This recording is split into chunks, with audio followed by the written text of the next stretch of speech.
You're listening to Journey for Truth with internationally known medium, Tai Yi practitioner, and radio host Tami Urbanic. Hello and welcome to Journey for Truth on iHeartRadio and YouTube. Thank you for joining me. I'm Tami Urbanic.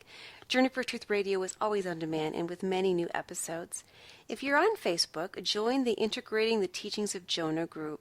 There you can participate in many different conversations about healing and really what's going on in our world right now.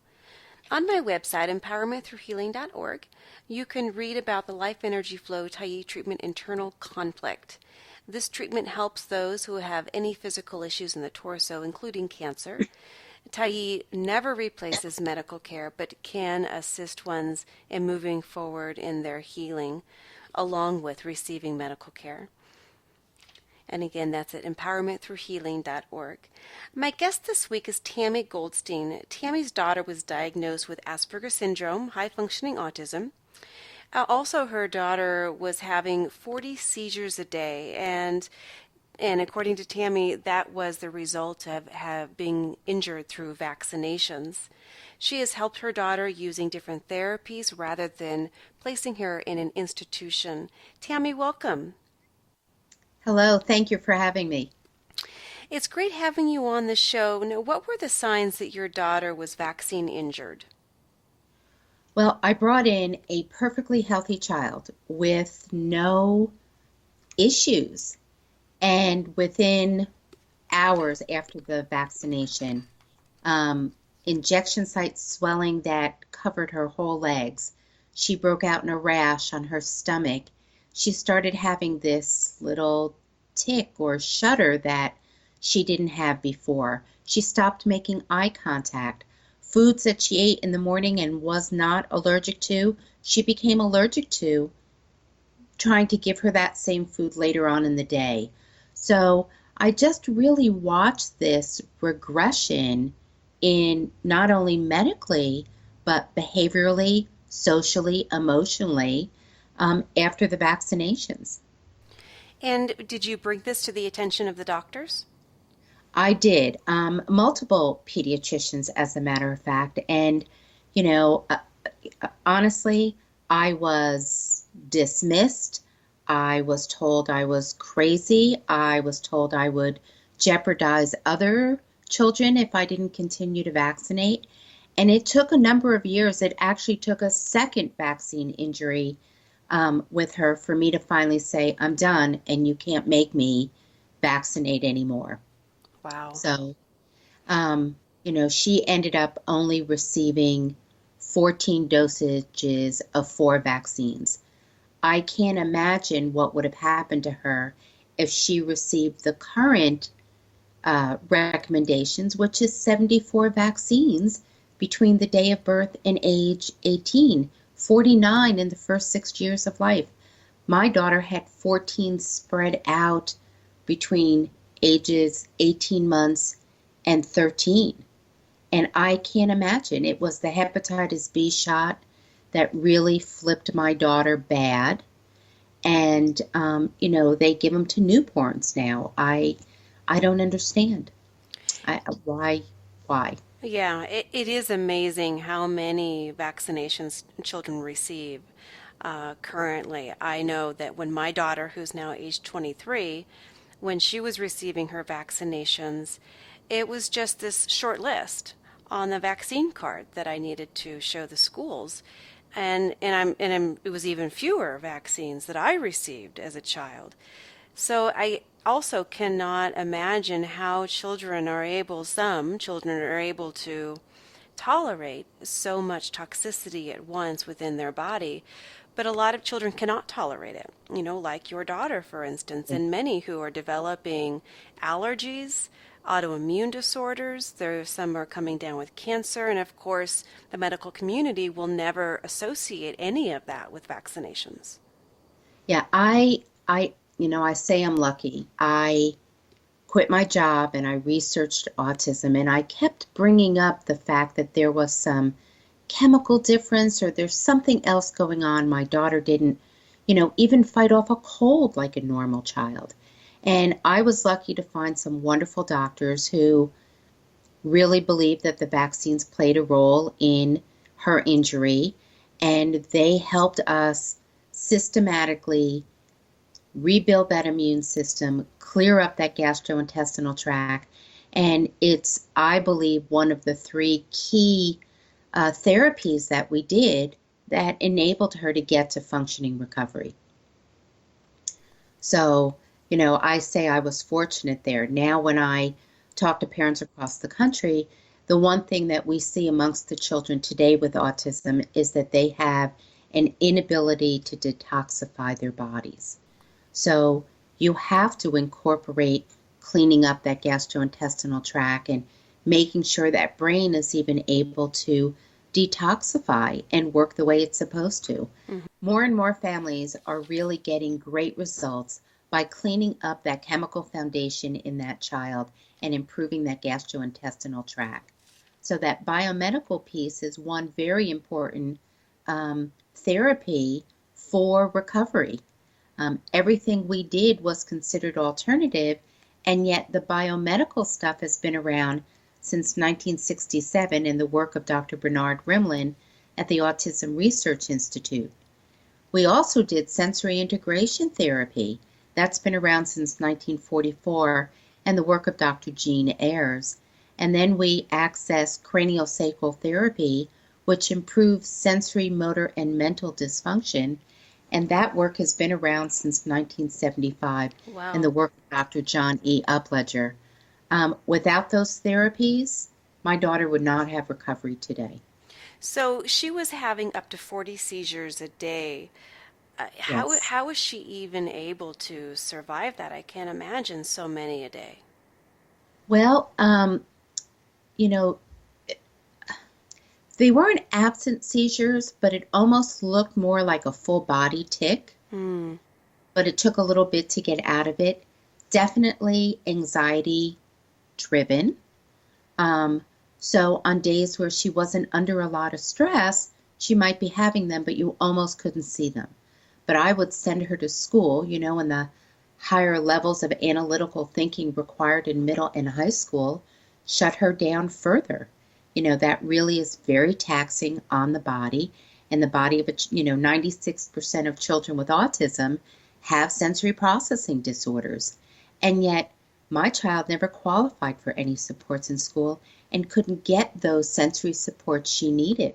She was missing 75 days of school a year, could only sustain 3.5 hours in the school environment, and was having shutdown of up to 5 days where she couldn't walk or talk. Wow. Never qualified for any special education. Now, when was she diagnosed with Asperger's? She was 13, almost 13. And were the schools also not willing to provide services even after the doctors stated that she had Asperger's? The interesting thing is that schools are not, well, first off, the definition of autism is different in the educational domain versus the medical domain. Schools are not required to use current evaluation tools or follow doctor recommendations. So I go to districts, they're still using evaluation tools that haven't been recognized in the Journal for Developmental Disabilities since 1998. Wow. So in an educational environment, if your child passes whatever testing is required and doesn't qualify, they have no access to any of the special education supports they needed. How we got around it, if you will, is we finally, after Heather was turned down twice for special ed, we explained that Heather would be attending school 3.5 hours a day. We would provide all the sensory supports that she needed, and she would self-access what she needed in the environment she needed it in, and that we would not accept any detentions or any suspensions. And in fact, we got to the point where we said, if she doesn't get a diploma from this district, there's ample documentation to show why. But once she started accessing that sensory support in school, she reduced her absenteeism from 75 days to 23. She increased her ability to sustain in the school environment from 3.5 hours to 6, and she stopped having shutdown. Amazing. Now, when you were giving her, or rather having her access to different treatments that you were mentioning earlier, what change did you see in her ability to function? Well, she wasn't having shutdown. Without the sensory piece and without that immune system working, she was chronically ill and sick. She couldn't sustain in many environments. So a change in routine or an assembly one day could really shut her down to the point where, my child has 157 IQ. She's a brilliant little girl, but she would be in a fetal position on the floor, unable to walk or talk. So once we started these therapies and her system became strong and healthy again, and she could recognize the signs that her system was going off, she would self-access. She'd be proactive rather than reactive, and she stopped exhibiting a lot of those things. Her seizures are so manageable right now, she drives a car.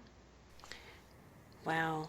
That is just simply an amazing progress and an amazing story. One of the reasons why I wanted to have you on the show. Now, when you would talk about vaccine injury, did you receive backlash from doctors, from parents, from on social media, or even in person? Because I know it is a very hot topic. Everywhere. I've gotten backlash everywhere. And I have to tell you, after the hepatitis B shot flipped my daughter really bad, I really became educated in vaccinations. I took courses. I wanted to be able to justify my stance. And now I readily help other parents by providing them information. Like in 2011, the U.S. Supreme Court stated that vaccines were, and let me quote, unavoidably unsafe. I ask a doctor now, if the FDA tells us we can't inject polysorbitol 80 or sorbitol into the body because it'll blow open the blood-brain barrier, what magical thing do they do to it in a vaccine to make it safe when they're injecting it in our body? And when you really get into it with some of these doctors, quite honestly, they don't know. Mm-hmm. They simply don't know. My favorite thing is to say to them, show me one safety study. I want one study on any vaccine. There are no safety studies done. Every drug in this country goes through a double-blind study. One group gets the drug, the other group gets nothing. They get a placebo, except for vaccines. So if we can't sue a U.S. vaccine manufacturer, and you can't sue the doctor who's administering it, and they can't do or they don't do any safety studies, if there's risk involved, we need to have choice. Absolutely, absolutely. And I know because it is such a hot topic, there are many parents out there who are scared on both sides. There are parents who are scared that their child will be even more injured, or perhaps their second child will be injured when their first one already was. And then you have the other side where parents are so scared, well, what if my child gets measles? What if my child gets this or that? And both sides have valid concerns. And I think that what you're stating is correct. We're not being given accurate information. We're not being given non-biased information. I've also heard the same thing, that many doctors are not aware of exactly what's in the vaccination, exactly how those ingredients combined, what it does to the body when they're together at a certain percentage. They don't have that information, or for whatever reason, I don't know why. But I know that parents can be educated like yourself. They can be a self-advocate. They can read the inserts. The research is out there, just like you were stating. And that's an important point I want to bring up. You mentioned read the inserts. You want to ask for the product insert for whatever vaccine your doctor recommends, because what they give you is an 8x10 piece of paper that really is marketing stuff. But when you get the product insert, for example, I have the one for the MMR. It's an 8 by 10, two-sided piece of paper that the doctor gave me. Then I insisted on the product insert label.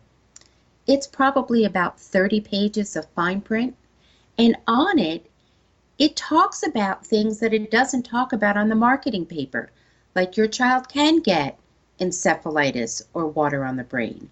Your child can get autism. Your child can get Guillain-Barré.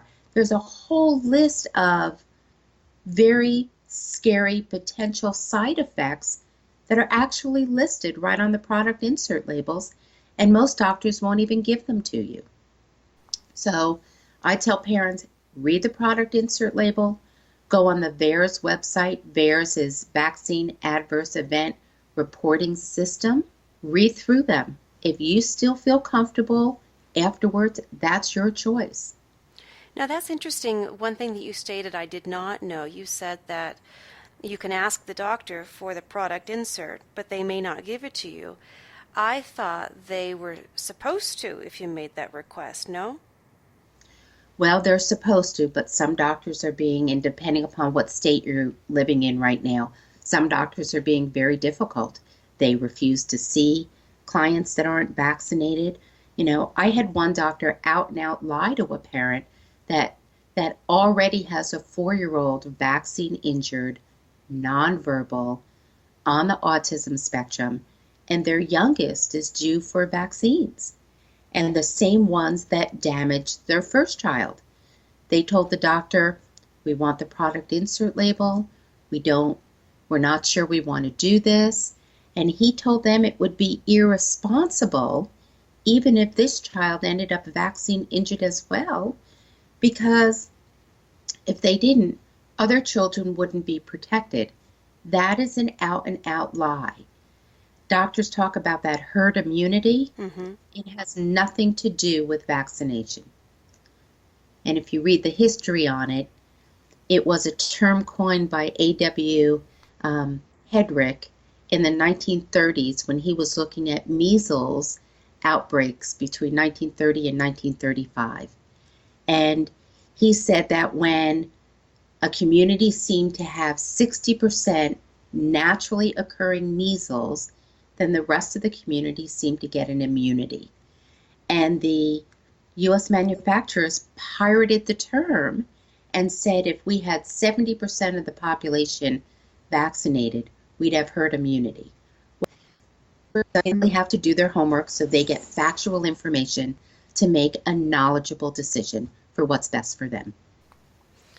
Very, very interesting. I did not know that. I've heard different stories about herd immunity, how it's false information, but I didn't know that history, that piece of it. So wonderful information that anyone can look up, I'm sure. And like you're stating, educate yourself on what doctors are stating, what the media is stating, because it is very, very especially lately, very harshly pushed. You must vaccinate. You're putting these other children at risk. Yes. Yeah, it is pushed, but I wouldn't do it again. Read the ingredients. Every vaccine comes with its own set of concerns, and there are a lot of ingredients in vaccines that if you look them up separately, the warning is not to inject. There are warnings that they cause paralysis or seizures. So know what those risks are before you move forward. Now, how are you, besides advocating for parents and helping them research, how are you also assisting others with this process? Well, cranial sacral therapy became such a valuable tool for us that I went back and certified in cranial sacral therapy. So for over 12 years now, I specialize in children on the autism spectrum or with neurodevelopmental delays.